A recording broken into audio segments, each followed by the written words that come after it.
Welcome to Thoughts Can Change Your Life with me, Reverend Wolak. Are you being you, or are you trying to be someone else? If you're trying to be someone else, let me tell you, your life is going to be absolutely miserable. And you've been conditioned, you've been brainwashed that you're not enough. And that's what we're talking about today. We're talking about that we have to let go of this idea that we are here to please, to meet, to be with someone else's expectations of ourselves. Guess what? It's hard enough to meet our own expectations of ourselves, let alone anyone else's. So what I'm coming to understand is the more that I'm myself, the more free that I am. The more that I'm myself, the more happy I am. The more that I'm myself, I'm living my life on purpose. I have given up. I have retired any idea that I need to meet anyone else's expectations. I set my path, I set my goal, I set my way, and I follow it. I'm committed to it. I'm committed to it. And when you're committed to something, you're not leaving any room for any other possibility. You are literally in the midst of it. And guess what? It feels great. It absolutely feels great to be you, to be this thing. I was reading this message today from a Christian consultant, and they're talking about the greatest threat to Christianity today is self-actualization.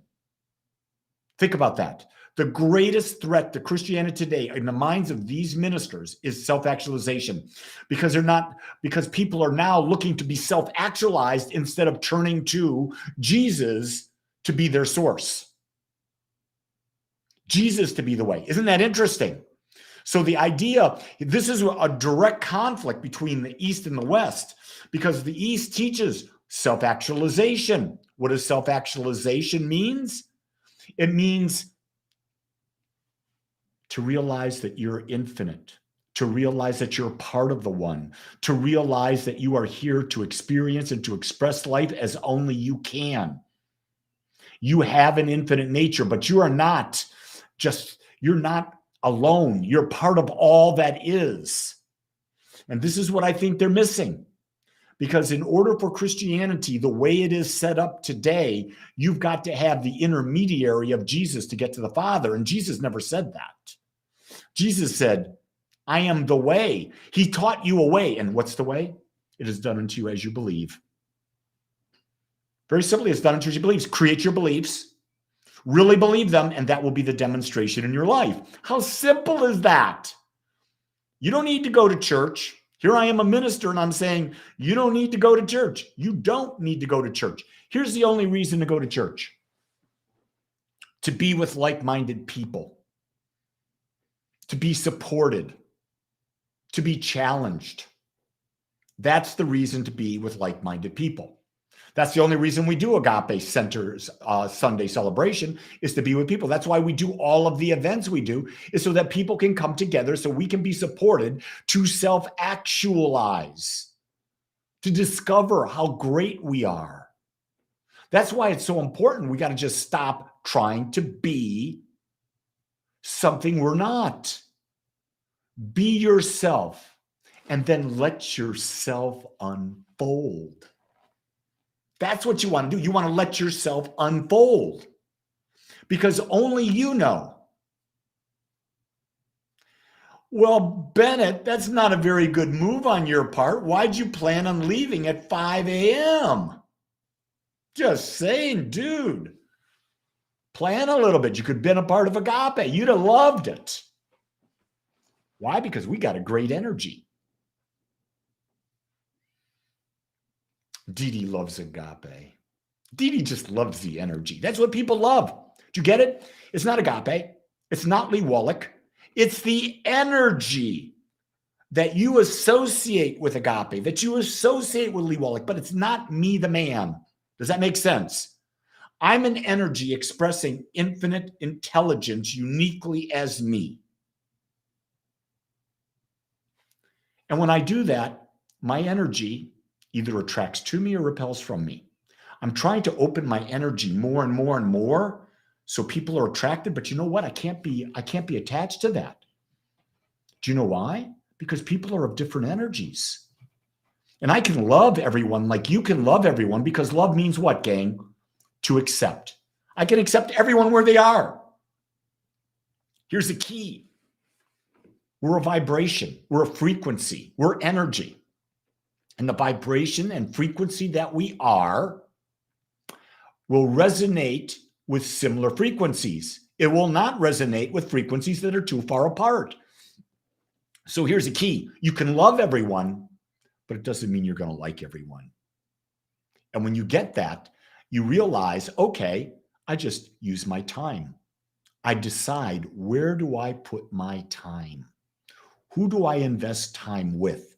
What type of things do I do? Making sense for you? You get to choose every moment of every day. You know what, Dee Dee? Dee Dee says, some people actually start their day with the news. I'm so grateful that I start my day with you. God, you know what? I wish I was 19 and I met you, Dee Dee. That would be great to have a woman say, I wish I could start my day with you. When I was 19, that never was the case. But thank you, Dee Dee, for that. Wendy says, my 17-year-old and I are on different frequencies. Yeah. When my kids were 17, we were completely different frequencies. Here's the key. Hold to being you. Don't change to try to be their frequency. You can't do that. Guess what? I'll tell you a secret. They will come around.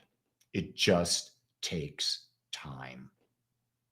And sometimes they won't. Sometimes they'll be your frequency, sometimes they won't. But most of the time now, my boys they're twice the age of your daughter, Wendy. But we're pretty close on the same frequency. They try to demand it, don't they? Guess what? Just smile and say, hey, thank you for your concern. But I want you to know I'm going to be me today. Because when I'm me, I'm happy. If you don't like it, well, that's you being you, and I respect that. When you say things like that, what do? They have no clue what to do, right? How can anyone tell you not to be you? Ian says, going back to the church topic, I was also raised Catholic. My dad would make me go to Spanish service every Sunday, and I don't speak Spanish. Just something I wanted to share. Ian, let me tell you a secret. When I was Catholic being brought up, I loved Catholicism when the Mass was in Latin. It just was sacred. It was mystical. There was something magical that just went through my soul. When they shifted and went to English, I went, oh my God, I lost it. There's something about, well, think about it. When I go to the East, when I go to India, Tibet, and I'm in those temples and I hear the monks chanting, Ein Gleam Sao, Sao Gleam, and I have no idea what they're doing, but the vibration of those words and all the monks together in unison vibrating with that, it's powerful. It's powerful. See, our ego mind wants to understand everything, and the mystical cannot be understood. That's what I've come to understand. I know, Wendy, I went to, when Jean and I were in Italy 2 years ago, we went into St. Peter's Basilica. And I sat down in a pew after having toured the entire basilica. And I just closed my eyes and the energy overwhelmed me. And what I realized, it was the energy of millions of souls who had been through there, whose desire was to connect to the infinite. And I felt that energy and I wept. Tears just flowed. They weren't tears of sadness. They were tears of joy, of connection, of understanding. They were tears of empathy. Those were the most beautiful tears I've ever cried. Love it. Well, gang, what's the message today?